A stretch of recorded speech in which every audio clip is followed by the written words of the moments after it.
مذہب کے نام پر ظلم و ستم ہم نہیں کرتے، مذہب کے نام پر ظلم و ستم ہم نہیں کرتے، وفا کی آڑ میں سیاست ہم نہیں کرتے، زمیں کی کوکھ میں بھی جاتے ہیں تو غسل کر کے، زمیں کی کوکھ میں بھی جاتے ہیں تو غسل کر کے،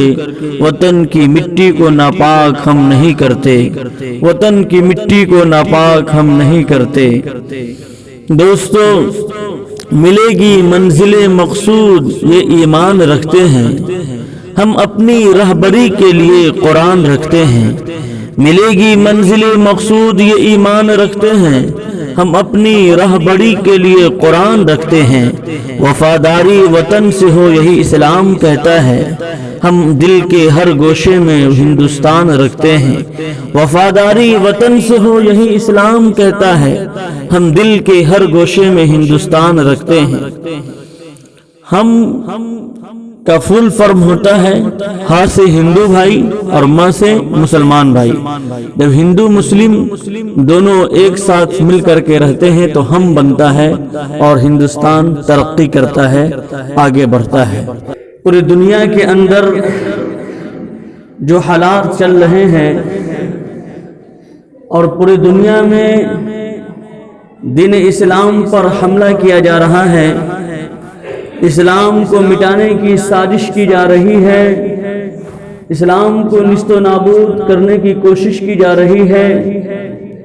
وہ شاید ہی کوئی آدمی سے مخفی ہو اور یہ بات روپوش ہو،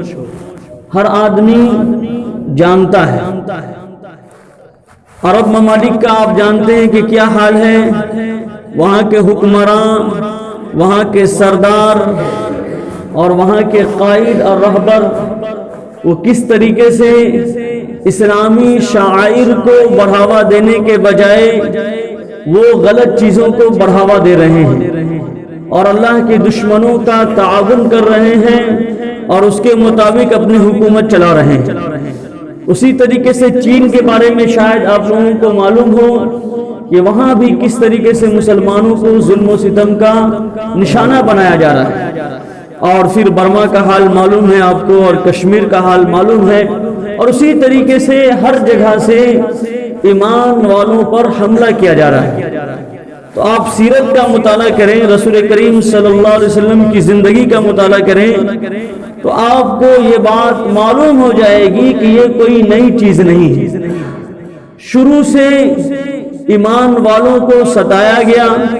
ایمان والوں کو پریشان کیا گیا، امتحان کی آزمائش میں اس کو ڈالا گیا، امتحان کی چکی میں اس کو ڈالا گیا۔ اللہ تبارک و تعالیٰ نے بھی ایک قانون متعین کر دیا ہے کہ جب تک آدمی اللہ کے احکام پر عمل کرتا رہتا ہے، اللہ کے دین کی نشر و اشاعت میں، اللہ کے دین کی تبلیغ میں آدمی رہتا ہے تو اللہ اس کی حفاظت فرماتا ہے، اور اگر اللہ کے دین کو چھوڑ دیتا ہے، اللہ کے احکامات کو چھوڑ دیتا ہے، اللہ کی شریعت کو چھوڑ دیتا ہے، رسول کی سنت کو فراموش کر دیتا ہے تو پھر اللہ بھی اس کو چھوڑ دیتا ہے۔ قرآن کریم میں اللہ تعالیٰ کا ارشاد ہے، یا ایھا الرسول بلغ ما انزل الیک واللہ یعصمک من الناس۔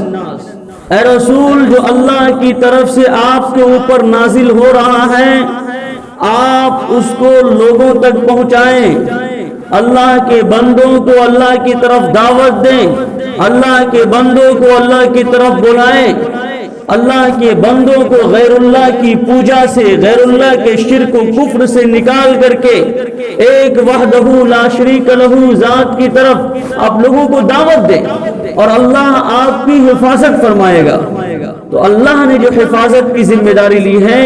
وہ اپنے دین، اپنے احکام، اپنی شریعت کی پابندی پر لیے، اس کی نشر و اشاعت، اس کی دعوت و تبلیغ پر لیے۔ تو یہ بڑا کام مسلمانوں نے چھوڑ دیا، اور ہندوستان میں آزادی کے بعد مسلمان سو گئے۔ آزادی سے پہلے بہت اچھا کردار تھا، بڑی قربانیاں تھی، اور انگریزوں کو بھگانے میں، انگریزوں کو ہندوستان سے نکالنے میں بڑا کارنامہ انجام دیا۔ یہ ہمارے برادران وطن بعد میں آئے، اور جس کا نام آپ دیکھتے ہیں ہر جگہ نوٹوں کے اوپر، اس کو مسلمان نے لایا تھا اور مسلمان نے اس کو آگے بڑھایا۔ باقی ساری قربانیاں تو مسلمانوں کی تھی، لیکن بہت بڑا مسلمانوں نے یہ اپنے اوپر نقصان کیا کہ آزادی کے بعد سیاست کو چھوڑ دیا اور کہا سیاست الگ چیز ہے اور عبادت الگ چیز ہے، سیاست سے ہم کو کوئی لینا دینا نہیں۔ حالانکہ یہ بہت بڑی بیوقوفی ہوئی، بہت بڑی غلطی ہوئی۔ اللہ کے رسول صلی اللہ علیہ وسلم مدینہ کے اندر تھے تو مسلمان کے حکمران تھے، مسلمان کے قائد تھے، مسلمانوں کے رہبر تھے، مسلمانوں کے لیڈر تھے، اور آپ صلی اللہ علیہ وسلم سے بہتر اور اچھا کوئی لیڈر نہیں ہو سکتا، آپ صلی اللہ علیہ وسلم سے اچھی طرح سیاست کرنے والا کوئی انسان نہیں ہو سکتا۔ اس کے بعد اس خلافت کو، اس سیاست کو ابو بکر صدیق رضی اللہ تعالیٰ عنہ نے سنبھالا، اس کے بعد پھر عمر فاروق رضی اللہ تعالیٰ عنہ نے سنبھالا، پھر عثمان رضی اللہ تعالیٰ عنہ نے سنبھالا، پھر حضرت علی رضی اللہ تعالیٰ عنہ نے سنبھالا۔ تو یہ ساری مثالیں تھی۔ تو یہ بہت بڑی غلطی ہوئی کہ سیاست سے الگ ہو گئے اور دوسرے لوگوں کے اوپر جو ہے سیاست کو چھوڑ دیا اور اسی کے پیچھے لگے رہے۔ اور کچھ مسلمان جو اس میں گئے وہ نام کے مسلمان، اس کا نام کیا لیا جائے، وہ منحوس، غیروں سے بدتر اور غیروں سے بدتر کام کرنے والے اور غیروں سے زیادہ بیان دینے والے۔ اور علماء کرام میں بھی بہت لوگ ہیں اچھے ہیں، لیکن ان میں بھی بہت سے ایسے ہیں جنہوں نے امت کے ساتھ دھوکہ کیا۔ امت جس کو قائد سمجھتی تھی، اعتماد کرتی تھی، انہوں نے صحیح طور پر رہبری نہیں کی، رہنمائی نہیں کی۔ سب اچھے نہیں ہیں اور سب خراب نہیں ہیں، تو کچھ لوگوں کو ان لوگوں نے بھی مس یوز کیا اور غلط استعمال کیا، جہاں ضرورت پڑی الٹا سیدھا بیان دلوا کر کے امت میں تفرقہ بازی کر دیا۔ یہ اللہ تعالیٰ نے حکم دیا تھا کہ جو آپ کے اوپر نازل ہو رہا ہے،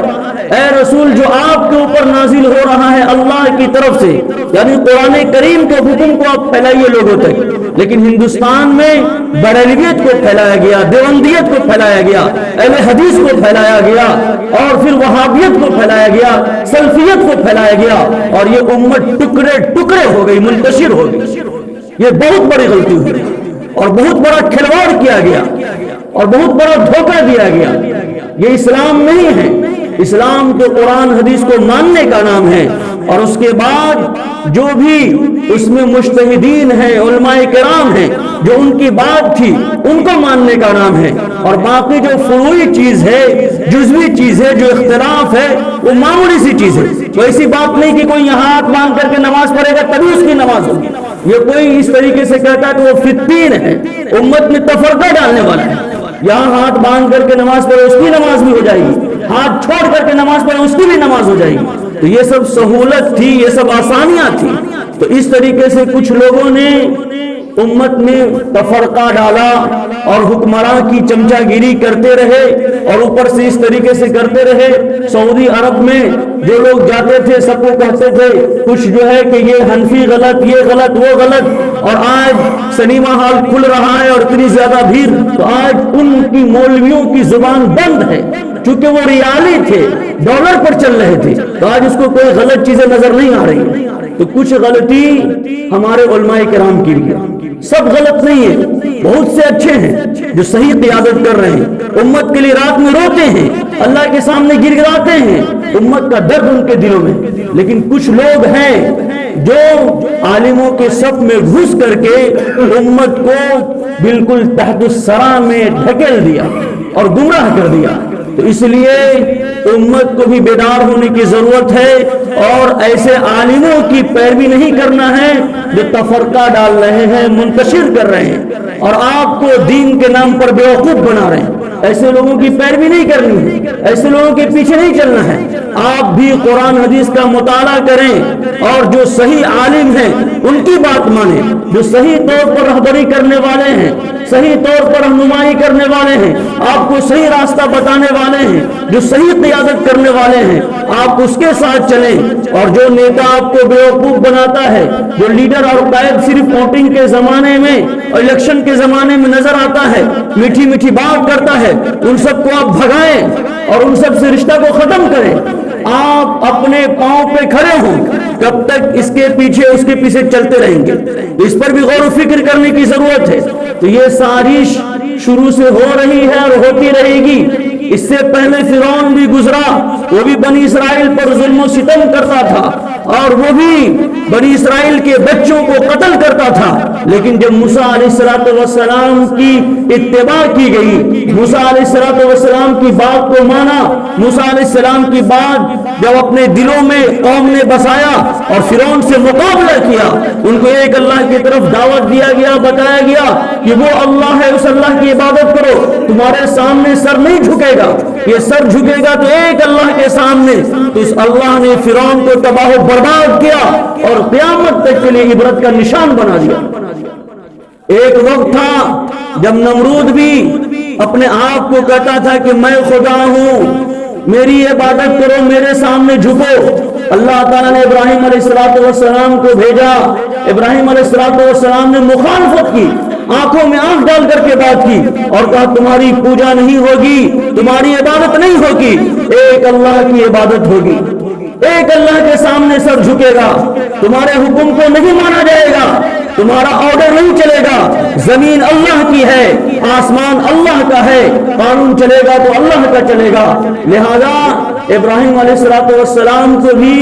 اپنے ملک سے نکلنا پڑا، اپنے گھر سے نکلنا پڑا، لیکن وہ ایک اللہ کی عبادت پر جمے رہے، دعوت دیتے رہے۔ تو اللہ نے معمولی سا مچھر کو اس کے کھوپڑی میں ڈالا اور جوتا کھا کھا کر کے وہ دنیا سے رخصت ہوا۔ وہ تاریخ آپ لوگوں کو یاد ہے۔ تو آج کے دور کا جو بھی نمرود ہے، جو بھی فرعون ہے، اگر مسلمان اپنے اندر ایمان کی چنگاری کو بیدار کر لے، اپنے اندر ایمانی فہم و فراست کو پیدا کر لے اور اپنے اندر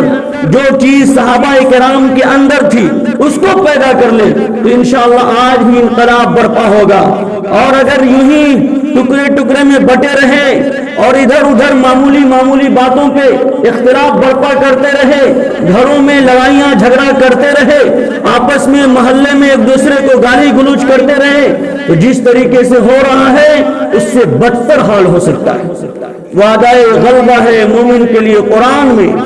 وعدہ غلبہ ہے مومن کے لیے قرآن میں، پھر آج جو تو غالب نہیں، کچھ قصر ہے ایمان میں۔ تو جو ایمان کے اندر جو کمی ہے، جو کجی ہے، اس کو دور کرنے کی ضرورت ہے۔ اور رسول پاک صلی اللہ علیہ وسلم کی سیرت کا مطالعہ کریں، صحابہ کرام کی زندگی کا مطالعہ کریں کہ انہوں نے کس طریقے سے حالات کا مقابلہ کیا، اور مدینہ المنورہ کے اندر جو کفار تھے، مشرکین تھے، دین اسلام کے دشمن تھے، ان سے کس طریقے سے پیش آئے اور اس کے سامنے کس طریقے سے اسلام کو پیش کیا۔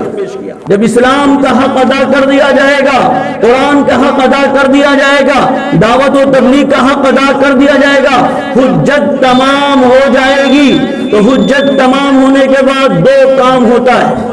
جب دعوت و تبلیغ کا حق ادا کر دیا جائے، اللہ کے حکام کو پہنچا دیا جائے، تو دو کام ہوتا ہے۔ اگر اس کے اندر طلب ہوتی ہے تو اللہ اس کو ہدایت دے دیتا ہے، اور وہ بے طلب ہوتا ہے، اس کے اندر طلب نہیں ہوتی تو اللہ تباہ و برباد کر دیتا ہے۔ جس طریقے سے ابو جہل کو، ابو لہب کو، عتبہ کو، شیبہ کو اللہ تعالیٰ نے عبرت کا نشان بنایا، تو آج کے زمانے کے بھی جو بھی ابو جہل ہیں، ابو لہب ہیں، عتبہ ہیں، شیبہ ہیں، جو بھی ان کی نسل ہے، ان کے نقش قدم پر چلنے والی ہے، ایمان والوں کو پریشان کرنے والی ہے، انشاءاللہ اس کا بھی وہی انجام ہوگا جو اس زمانے کے فرعون، نمرود اور قارون کا ہوا۔ لہذا ہم شریعت کی طرف آئیں، سنت کی طرف آئیں، اللہ سے اپنے تعلق کو مضبوط کریں اور صحیح قائد اور صحیح رہبر ان کی قیادت میں زندگی گزاریں، صحیح عالم دین کی بات کو مانیں اور صحیح عالم دین کی پیروی کریں،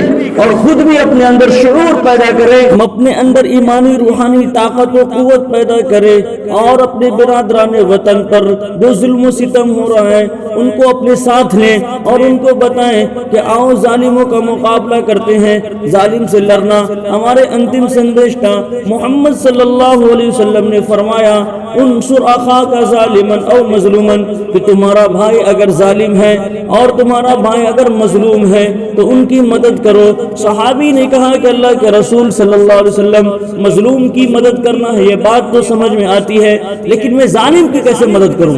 اللہ کے رسول صلی اللہ علیہ وسلم نے ارشاد فرمایا کہ ظالم کے گریبان کو پکڑو، اس کے ہاتھ کو پکڑو اور اس کو ظلم کرنے سے روکو، یہ اس کی مدد ہے۔ دوستو بزرگو، بھگوت گیتا ادھیائے نمبر 2 اور منتر نمبر 37 میں کہا گیا، ہتو وا پراپیسی سورگم جتوا وا بھکشیسے مہیم تسما دستشٹ کونتیا یدھائے کیرتنشچیہ، کہ کنتی کے پتر ارجن کھڑے ہو جاؤ، ظالم کا گریبان پکڑو، اس کو دبوچو اور اس کے ہاتھ کو پکڑ کے مڑوڑ دو۔ وَلَكُمْ فِي الْقِصَاصِ حَيَاةٌ يَا أُولِي الْأَلْبَابِ، یہ بدلہ لینے میں زندگی ہے۔ اگر لات کا بھوت ہے، بات سے نہیں مان رہا ہے، جس کو لات سے سمجھایا جائے گا، تو بھگوت گیتا میں بتایا گیا کہ اٹھو، ظالم کا گریبان چاک کر دو، پکڑ لو اس کو، ان سے مقابلہ کرو، اور اگر تم میدان جنگ میں جہاد میں مر گئے تو شہید ہو جاؤ گے، سورگ پراپت ہوگا، جنت میں جاؤ گے، اور اگر تم ظالم کو قتل کر دیے، فتح یاب ہو گئے، سفلتا مل گئی، تو تمہارے لیے بادشاہت ہے، تخت و تاج ہے۔ اٹھو۔ اس لیے ٹیپو سلطان جب کھانا کھا رہے تھے اور انگریز ہندوستان میں غالب آ گیا، ان کے ماحول کے، اس کے محل کے اندر اور ان کی عمارت میں، ان کے قلعے میں داخل ہو گیا، تو ایک جو منافق تھا وہ کہا کہ بادشاہ سلامت، آپ اپنے آپ کو انگریز کے حوالے کر دیں، اس لیے کہ آپ کے بچوں کا کیا حال ہوگا، آپ کے بیویوں کا کیا حال ہوگا، آپ کے خاندان کا کیا حال ہوگا۔ تو اس مرد مجاہد نے کہا تھا کہ گیدڑ کی 100 سالہ زندگی سے شیر کی ایک دن کی زندگی بہتر ہے۔ A day life of a lion is better than 100 years life a jackal۔ تو اس لیے گیدڑ بن کر کے، لومڑی بن کر کے، چوہا بن کے زندگی نہیں گزارنا ہے، بلکہ مرد مجاہد بن کر کے زندگی گزارنا ہے، ظالم سے مقابلہ کرنا ہے۔ سوچا ہے کفل اب جو بھی ہو ہر حال میں اپنا حق لیں گے،